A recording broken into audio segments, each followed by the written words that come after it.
Hello বন্ধুরা, কেমন আছো তোমরা সবাই? আশা করি তোমরা সবাই অনেক ভালো আছো। কুটন দিদি ব্লগিং চ্যানেলে তোমাদের সকলকে জানাই স্বাগত। আজ আমি তোমাদের জন্য নিয়ে এসেছি এক নতুন ভিডিও। আজ আমি তোমাদেরকে বানিয়ে দেখাবো কিভাবে তোমরা খুবই সহজ উপায়ে মাত্র কয়েকটি উপকরণ দিয়ে তৈরি করে নিতে পারবে সকালের জলখাবার। তো চলো তৈরি করে নিই। পাউরুটি দিয়ে যে এরকম একটা মজাদার রেসিপি তৈরি করা যায় তা কিন্তু তোমরা নিজের চোখে না দেখলে কখনোই বিশ্বাস করবে না। তো চলো এই পাউরুটি দিয়ে মজাদার রেসিপিটা কীভাবে তৈরি করছি সেটাই আজকে তোমার সাথে আমি শেয়ার করবো। তো এখানে দেখো, প্রথমে আমি নিয়ে নিচ্ছি 2 পিস পাউরুটি। আর এই 2 পিস পাউরুটি কিন্তু আমি খুব ভালো করে কেটে নেবো। আর পাউরুটিগুলো কেন জানি না ভেঙে ভেঙে যাচ্ছিলো। আর এই পাউরুটিটাকে আমি কিন্তু একদম ছোটো ছোটো করে টুকরো করে কেটে নেবো।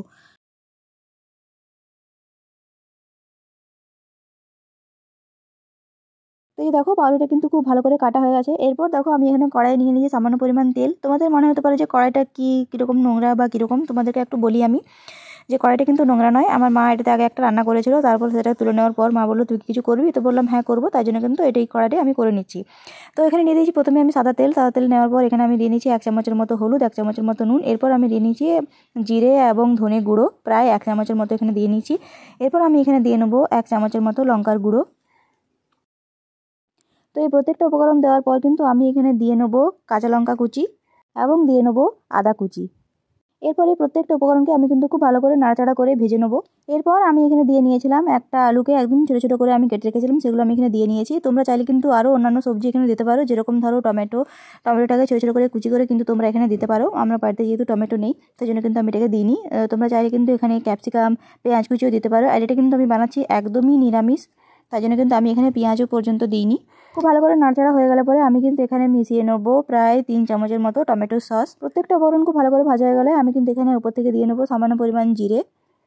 এরপর আমি এখানে মিশিয়ে নেবো আগে থেকে কেটে রাখা পাউরুটিগুলোকে। খুব ভালো করে মিশিয়ে নিয়ে কিন্তু আমি প্রত্যেকটা উপকরণের সাথে এই পাউরুটিগুলোকে নাড়াচাড়া করে সামান্য ভেজে নেবো। খুব ভালো করে প্রত্যেকটা উপকরণ ভেজে নেওয়ার পর কিন্তু আমি এটাকে কিছুক্ষণ ঢাকা দিয়ে রেখে দেবো, যাতে কিনা এই পাউরুটিটার মধ্যে এই প্রত্যেকটা মশলা খুব ভালোভাবে ঢুকে যায়। এরপর আমি কিন্তু উপর থেকে দিয়ে নেবো সামান্য পরিমাণে ধনেপাতা কুচি। তোমাদের বাড়িতে না থাকলে কিন্তু দেওয়ার দরকার নেই। আর যে তোমাদের বাড়িতে যদি কারি পাতা থাকে তাহলে কিন্তু তোমরা কারি পাতাটাকেও এখানে দিতে পারো, কিন্তু কারি পাতাটাকে অবশ্যই কিন্তু এই প্রসেসটা হওয়ার আগেই দিতে হবে। এরপর আমি উপর থেকে দিয়ে নিয়েছি প্রায় একদম কম পরিমাণে চাট মশলা। এরপর আমি এটাকে একটা প্লেটে সার্ভ করে নেবো। তো দেখতে পাচ্ছ খুব সহজে কিন্তু এবং একদম কম সময়ের মধ্যে কম উপকরণ দিয়ে কিন্তু তৈরি হয়ে গেছে পাউরুটির এই রেসিপিটা। এই রেসিপিটার নাম হলো পাউরুটির উপমা। তোমাদের বাড়িতে যদি এরকম টাইপের পাউরুটি থাকে, হয়তো তোমরা দেখতে পাচ্ছ যে পাউরুটিটা একটু খারাপ হয়ে যাচ্ছে, সেটাকে কিন্তু তোমরা এইভাবে তৈরি করে খেয়ে নিতে পারো।